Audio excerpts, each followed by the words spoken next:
E aí, youtubers, navegantes do Facebook, da internet, do Twitter, de todas as redes sociais. Obrigado por estar assistindo depois de tanto tempo mais um vídeo meu. Estou de volta hoje. Hoje é por aí de fevereiro, carnaval.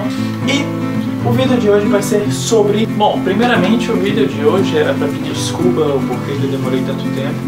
Mas... não vou pedir desculpa porque praticamente quase ninguém assiste esse canal. Bom, eu tô falando sério, eu vejo pelas estatísticas. A maioria não passa dos 30 segundos de vídeo. Então se você chegou até aqui é porque você realmente tá interessado em saber sobre o que é esse vídeo, ou ainda não percebeu que você está no vídeo errado e clicou por engano. Se você ainda não assina o canal, assina o canal e falo isso depois. Eu estou de férias da faculdade e falando em férias, eu realmente não terminei de editar os vídeos das minhas últimas férias aqui da Chapada. Pretendo terminar o mais rápido possível para depois já começar a falar sobre o processo de Burrei, que foi esse processo do semestre que passou. O processo de Burrei vai ser uma outra série com alguns vídeos. Eu pretendo terminar essa série antes das férias acabarem, para já tentar começar o semestre com os vídeos em dias e não ter embolando uma bola de neve. Esse era o recado de hoje.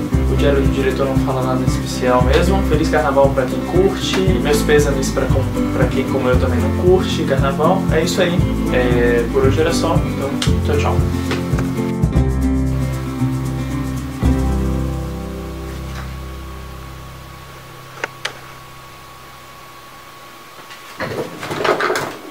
Bom, primeiramente o vídeo...